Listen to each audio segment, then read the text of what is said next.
Okay, everybody. I'll get the timing right tomorrow. Yeah, my bad. I added a little 10-minute period on. We'll let Coach give an opening statement, then he'll take the question. Yeah, I apologize for that. I don't want to make you guys wait. But one of the things that with the new NCAA rules and guidelines, the part that you obviously lose out is the effect of a double-day practice. And a lot of times on double-day practices in our program in past, we've used that a lot to bring along developmental players. And talking with the NFL people, when they went to this model of just one-a-day practices, they try to do everything they can to maximize the developmental time for guys that are in their first through fourth year in the NFL. So kind of using that same principle here to try to get a little bit of extra time at the end. We may go back and repeat. For instance, today we went back and repeated a team period that the ones and twos ran pretty cleanly, but our threes and fours needed to get out there and get more reps. So that's kind of why we did that. But I was really excited today. Obviously, the first day they're flying around, good tempo, kind of what you would expect. Our players that have maturity, guys that have experience, we're very locked in, very few errors, a lot of really good things with that group. Twos, again, mixed bag, guys that have played can do some good things, but overall the emphasis on what we've talked about was really good. Thought ball security for the first day was pretty clean. Had some center exchange issues, but that was with first-year players and for a quarterback that really hadn't been under center all that much in his career, so that can be easily corrected. Really only noticeable changes, you probably saw Dylan Hayes moved over to, did that get by you, Nate? Usually you're all over that.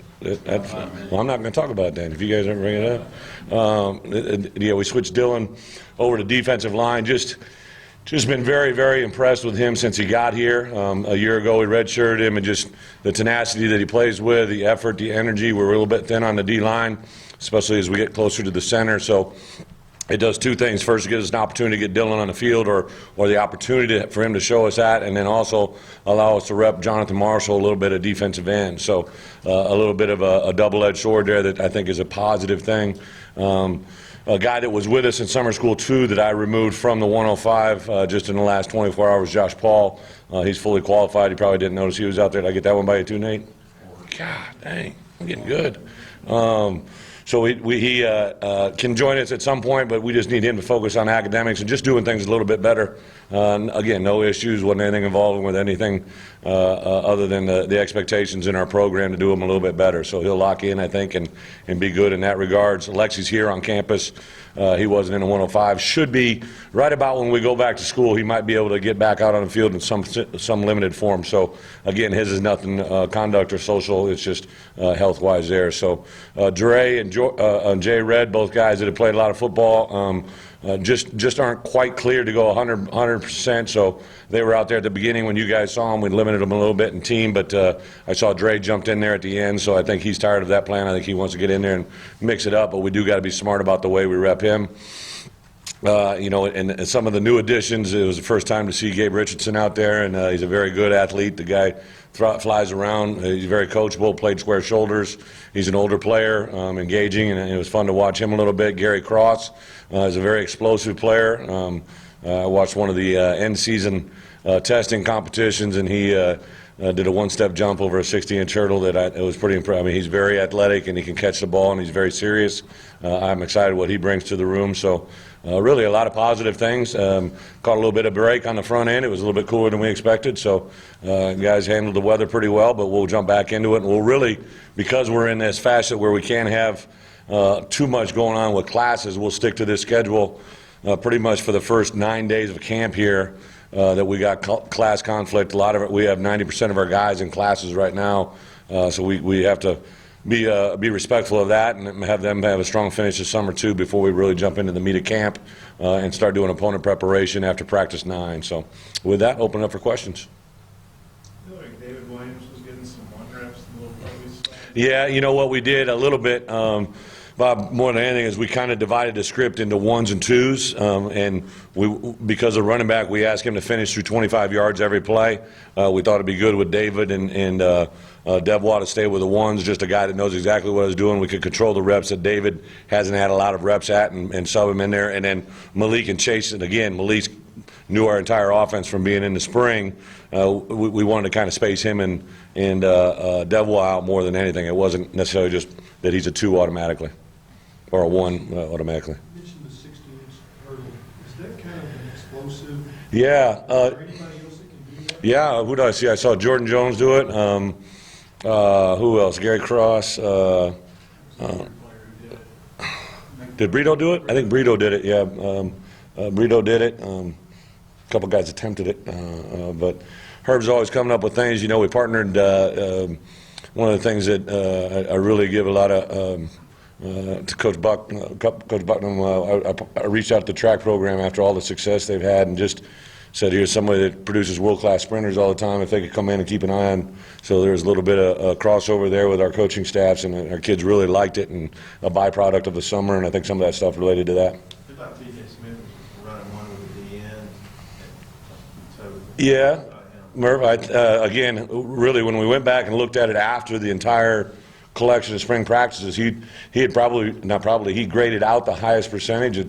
But I think other than, I think you could say that Sosa has locked up a starting end position. I think Bijan, I know you guys didn't see him, Bijan, Santos, Josh Liddell, and Armand Wass are all got class till 4 o'clock, so they're just getting out there when you guys are leaving, I believe. But I think Bijan and Austin have, Bijan and Sosa have kind of, they're our guys, and the rest of it's up in the air. But TJ's had a really good summer. TJ's a very productive player. He weighs 292 pounds and runs pretty well and is very intelligent. So I think him, Briston, Jonathan Marshall a little bit, and also a couple other guys could be in that mix. Hey, Brett, what were the pads some guys were wearing? Yeah, you know, those really evolved. Even going back to my last couple years at Wisco, those were starting to come around. Believe it or not, it's kind of just an added protection, added layer of protection for our big guys that get continual reps. I'm sure you read a lot of the same things, that it's not necessarily the bigger hits, just the continual collision. So I used them quite a bit here. When we first got here, there was a little bit of a, can we use them, and because we had to get legal clarification because, the helmet, anytime you modify a helmet could, the guarantee on it, or the warranty, I guess. So we finally got clearance on that, and then we just kind of told the players we're going to put them on. If they don't want to wear them, they can opt out of them, but I'd rather have them on them. I went and watched Clemson practice in the spring last year, and their entire O-line, D-line had those on, and it's something just kind of has continued to grow in the world of college football, and I think something that's really positive. Phillips at linebacker. Oh yeah, outside linebacker. Yeah. Tyler, he did that as well in the spring. I think at that outside linebacker, especially Carl Ressler actually kind of tweaked his hammy a little bit in that last week of programming, so we didn't want to throw him in there full throttle. Plus, we wanted to get a look at Gabe over there, so there's a host of guys getting reps through there. So Hayes is a nose guard. Hmm. Hayes is a nose guard. Yeah, we're working him at nose. Yep. Who are those young receivers? Yeah, I tell you what, Gerard Barnes, he's another guy in reference to the 60-inch vertical. I think the very first weekend that they did it, he did it.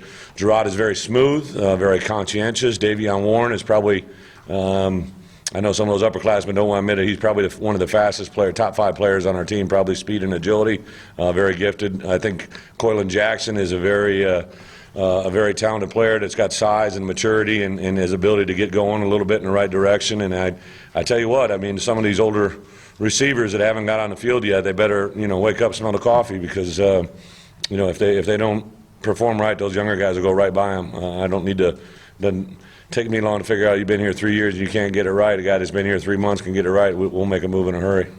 When you guys get to go full pads and when you scrimmage on Saturday after? Yeah, we'll do. So we're in helmets today, tomorrow. On Saturday, we'll jump into halfback. We won't scrimmage, but it'll be a significantly more physical practice, obviously. We'll go hard Monday, Tuesday. Tuesday will be the first day in pads. Wednesday, I hope to do like a kind of a heavy padded day, but do a lot of developmental work. Thursday, get good work. Friday, we'll back off them maybe just a little bit, because I want Saturday to be a great scrimmage. So we're really hoping to have great scrimmages on Saturday the 5th, Saturday the 12th, and then on the 17th, probably might be the last time we do some scrimmaging, which will be 2 weeks out from our game.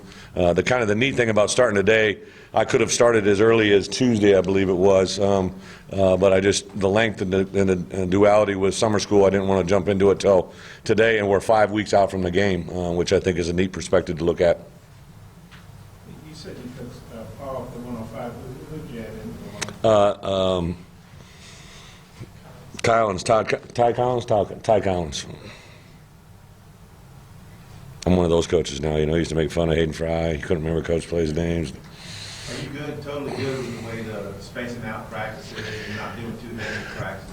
I am, you know, so I think, Murph, what I did more than anything is this model had been handed down to us a little bit from, kind of in a way from the NFL, so, you know, I really it just got so many connections, reached out to the way that different people are handling it, and the one overriding theme was to try and get your developmental players as many opportunities to have learning experiences on the field as you physically can within the NCAA rules. So it's fun, it's unique, you know, so I have we call that at the end, we call it edge work, right? So I believe in the 5 edges of our program, and the first one is a relentless mentality and physicality, and there's no better way to stress them than at the end of the day when they're tired to stress them mentally and physically at the last part of practice. So that's a big one, and then, you know, we talk our 5th edge, you earn everything daily, and I want them to know walking off the field they just earned, you know, an extra opportunity to get better. So I'm going to continue to press that and make our guys better. Jalen, yeah, that probably stems more out of just trying to get our better players on the field, and he really performed quite a bit better, especially on the right side. He's not ambidextrous. He likes the right side a lot better than the left, and he likes the guard a little bit more. So, you know, the thing about Jalen, he's in the 3rd year of our program, but he really only had, I believe 2 years of high school football overall, you know, so he's still a young player by maturity-wise and how long he's played football, and I get excited about him, does a lot of really good things. We just got to get him to buy in full scale. Your defensive linemen, just kind of, where are your 2 offensive tackles, Wallace and Jackson? Yeah, I think the 5 that you saw out there at the beginning of the day, you know, Colton Jackson's had a really, really good spring and summer. Yelda is just, I'm so excited for him. I think our move there not only is a great move for him, but it's a life changer. I think he's going to be an exceptional football player. Frank is playing really, really well at right guard. Johnny Gibson has kind of taken it and owned it. You know, I got on him a little bit during the winter last year, and he's really shown a lot of maturity in everything he's doing, and I'm there. Brian Wallace, I think if you asked a lot of guys, especially the old linemen, who made the biggest jump this summer, I think B-Wall would be a guy that would get a lot of votes. Just looks different in everything he's doing, his confidence level, his just everything. It's pretty impressive. Then I said, okay, not that those top 5 are set in stone, but who's the next wave? And I think at tackle, you know, we got to find it out. Paul Ramirez has had a really nice summer, has done some nice things, but then I wanted to give who's our next best guard, you know, and I think that Jalen can be that guy. If he can't beat out Johnny Gibson, he could maybe be that 3rd guy, or maybe it's Zach Rogers popping out, or Jake Rollerson was getting reps at both tackle and guard as well. Jake's kind of our Swiss Army knife, you know, he kind of does it all. He literally can play all 5 positions. Earlier this week, you were complimentary of Bryce Story's work. I know it's only one day, but where that. Great point. I think you can continually see the confidence that Ty is throwing the football with. You know, he really was a guy that changed his throwing style a little bit from to the recommendation of our somebody else that it didn't work with him, and so we've kind of continued to work that out of him, and he's really throwing the ball. Had a nice, great couple reads and throws today. Kids like him. He's very intelligent. Comes from a football family. I mean, his pops, obviously, with his background and everything he is, and what he did at Charleston to win so many games. You knew it was going to come out sooner or later, and there's a really good thing going on between him and Cole Kelly. Who made plays in team periods today? You know, I would say, you know, I was walking in and I yelled, C.J. O'Grady, and he like got scared and came over to me, and I go, that's the first time I said your name all day. I said, in the years past, I've had to yell at him a couple times, so I think he did some good things and didn't stand out for the wrong reasons, which I think is a step in the direction right. Grayson Gunner, Grayson and him are going to be a nice little compliment to one another with Austin. I will say this, Jeremy Patton can play the game, does some good things. Will Gregg did as well. I think at wide receiver, those young wide receivers I just talked about, David Williams looks like he belongs, you know, in the SEC and can be a good player in our program. Malik looks good. Chase Hayden's a difference maker, whether or not he's at this year, but he's going to be a guy that plays well in this league. I think defensively, Josh Liddell made a pick. Santos made a couple nice plays. Ryan Pulley made a play break up. And then up front, just because we're not in pads, it's hard to see O-line, D-line stand out, you know. Is Patton behind the other guy just because he got here so late? Yeah, the one thing I will say this, he is into football, you know what I mean? So every morning, I know I would come in and Barry and him would have a meeting at 7 or 7:30 before he had his 8 o'clock class. I mean, every day he was in here for the last 3 weeks. He's engaged. I know Austin said, hey, he grabbed him like the first 5 days he was here. You want to watch film together? I mean, he knows his window is short, and he's pretty conscientious, you know, and we went through grade report today, and he's got 2 A's. I said, we got to send more guys to Arizona Western. He's like an academician honor roll student. Just, again, a great indication of when you're in the right environment and what you can get done if you just buy in, and he's showing that. Does he show athletic ability? Jeremy Patton? Yeah, he didn't quite clear that 60, but we had I don't know what the hurdle was, but he was the only guy over 250 that cleared it on our football team. So, I mean, and he was letting everybody know about it. He's not afraid to talk a little bit. So he's a fun one to watch. Couple more. After SEC media days, Arkansas was picked to finish 4th in the SEC West. What were your kind of thoughts about that? You know, that, believe it or not, that's news to me.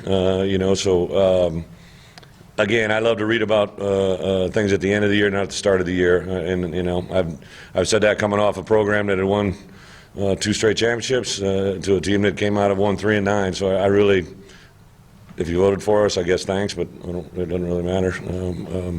I think the SEC that I've witnessed, obviously there's a team that's been able to do very well in our division year in, year out. They probably set the standard in this Western Division, and everybody else. A little bit is obviously scheduling. I like the way our schedule lays out. I think it's about staying healthy. I think it's about your seniors playing well. You know, I think if there's one thing I've learned in this profession, especially now in the SEC West, when you're older players that you've trained and developed for 3 or 4 years to come in and play good football, when they play their best football of their career, we play well. And there's some great examples of that since I've been here all over the place. Is there any update on Monterey the last 3 Yeah, you know, just I literally have daily dialogue with him. I give Coach Richardson at Ashtown a lot of credit. He's probably tired of hearing from, I think he hears from me, Coach Lunny, EK, our academic people every day. He's taken a class that I believe, I want to say it finishes up next Friday. All of the qualifying test scores and everything are in, so it's literally waiting for this class to get done. It'll be about how fast it turns around. I think we've said that if we could get him here, you know, the earliest probably like middle of August, if it doesn't start for classes. I think the best we could hope for is maybe around that August 10th range, and the worst we could hope for is probably the start of classes if everything comes in the way we want it to. I guess Saban was up there at ESPN doing interviews. Who was? Mm-hmm. He said he'd like a system where everybody in the Power 5 played all 12 games in his Power 5 teams. So all your non-conference games would be TCU or whoever. Just wondering what your thoughts were on that. Well, that's kind of a loaded question, Bob. I think if you are someone that's won several national championships, you can say whatever you want, and everybody's going to think it's right. So it doesn't do me any good to make an opinion. I will say this, you know, I really enjoy our TCU.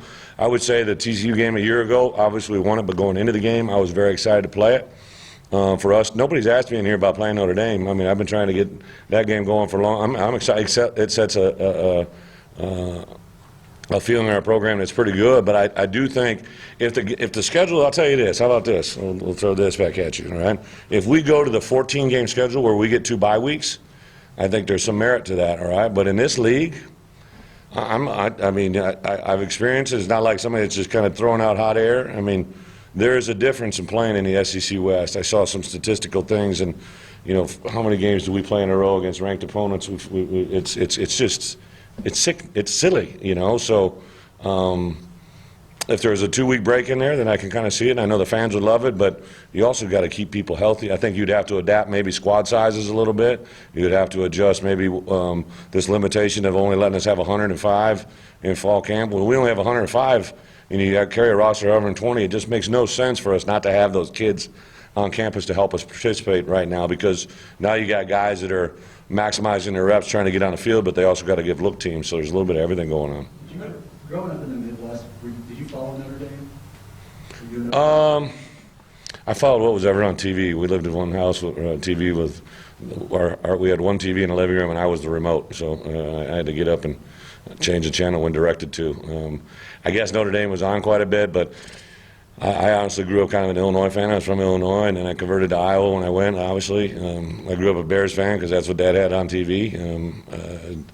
I just think the mystique of playing Notre Dame, and I do have a little bit of a relationship. It started a couple years back with Brian, and the opportunity came about. It kind of indirectly came because I think Michigan kind of dropped us for Notre Dame. It's weird how the whole world works, because now we're able to get back in that conversation. And the only thing I always preach about in those games is, well, I'll come play you in your yard. You just got to come play me in my backyard. And to get somebody to do that here is not easy to do. Arkansas is a tough environment, and the way we can play, if we're playing the way we're supposed to, it's a matchup that a lot of people don't like. What is the benefit of having 105 versus 120? Why can't those 15 kids?